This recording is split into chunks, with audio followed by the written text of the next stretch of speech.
It is 11:43 p.m. The house is quiet. You're staring at the ceiling when suddenly everything feels clear. Tomorrow will be different. You open your phone and build the perfect plan. Wake up early, work out, read, finish the project, stay focused. As you type, you feel powerful. You can already see the better version of yourself. Then morning comes, the alarm rings, and somehow that person from last night is gone. Why does this happen? Why can motivation feel almost unstoppable while you're planning your future, then disappear the moment you're expected to act? The strange part is that nothing magical happened overnight. Your brain simply moved from one psychological state to another.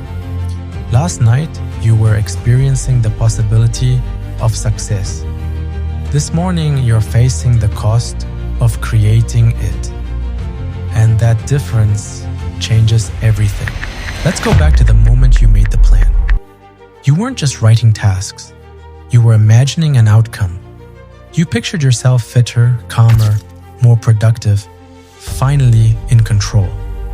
That future image can feel rewarding because the brain responds not only to rewards themselves, but also to cues and expectations surrounding them. Anticipating a good outcome can create genuine excitement. You haven't done the work, but the future already feels real. And that's where the first trap appears. Planning can feel surprisingly satisfying. You buy the running shoes, download the app, organize your desk, color code the calendar. None of these things are useless. Preparation matters, but preparation can become a substitute for action when it gives you the emotional feeling of moving forward without the discomfort of actually moving. You feel closer to the goal. Yet the difficult part is still waiting. Then reality arrives. It's 6 in the morning. The bed is warm. The gym is cold. The document is blank. Suddenly, the beautiful future you imagined has been replaced by effort, uncertainty, and boredom. Last night, you were focused on the outcome. Now you're experiencing the process.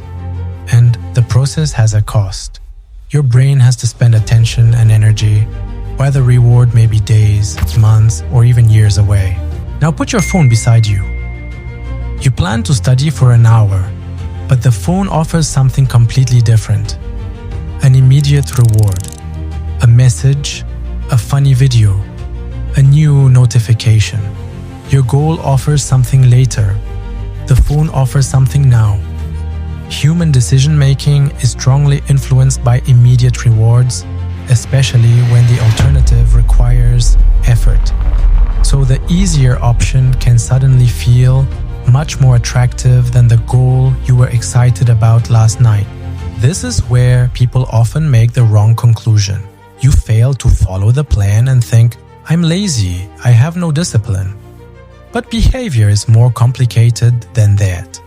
A difficult or unclear task can create friction. A distant reward can feel less compelling than an immediate one. And when the first step feels overwhelming, avoidance becomes easier. That doesn't mean you should stop trying. It means the problem may be the design of the task, not your character. But what do most people do when a plan fails? They make a bigger plan, more rules, earlier mornings, longer workouts, stricter schedules, no phone, perfect diet, perfect routine. For a moment that feels powerful again. But now the plan itself has become intimidating. Instead of one difficult action, you have created 10. The brain sees a mountain before you've even taken the first step, and resistance grows. This is the motivation trap. You keep trying to solve a starting problem with more motivation. But motivation naturally fluctuates. It rises when something feels new, exciting, or personally meaningful. It can fall when the same goal becomes repetitive or uncomfortable. So instead of asking, how do I feel motivated enough? Ask a different question. How can I make the first action easier? That question changes the entire game.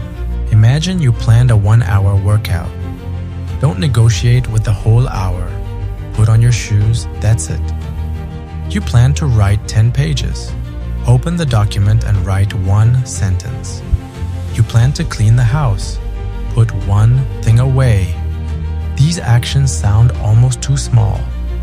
That's the point. You're reducing the friction between intention and behavior. You're not lowering the goal, you're making the doorway into the goal easier to walk through. And something interesting can happen once you begin. The task may stop feeling as threatening as it did from a distance. 1 sentence can become another. Putting on your shoes can make the walk feel easier to start. The first small action changes your relationship with the task. You're no longer imagining yourself doing it. You're actually doing it. The goal isn't to manufacture a huge wave of motivation. It's to create enough movement that continuing becomes easier. Now the entire cycle makes sense. You make a plan, the future feels exciting. Anticipation gives you a psychological lift. Preparation can feel like progress. Then reality introduces effort and delayed rewards. Your brain notices an easier alternative. You avoid the task, you feel guilty. Then you build an even bigger plan to compensate. And the cycle repeats. The escape isn't another perfect plan. It's a smaller starting point. So tonight, if you're lying in bed feeling certain that tomorrow will finally be different, don't kill that feeling. Just don't depend on it. Write down 1 action so small that starting it requires almost no negotiation. 1 minute, 1 sentence, 1 step. Tomorrow you don't have to become a completely different person. You only have to prove that the first move is possible. Because maybe the real problem was never that you didn't want your future badly enough. Maybe you were asking motivation to carry a weight it was never designed to carry. Your feelings will change, your energy will change, your plans will change. But you can make the first step smaller. And when starting becomes easier, action no longer has to wait for motivation. Sometimes the way forward isn't finding more drive. It's removing the resistance that keeps you from beginning.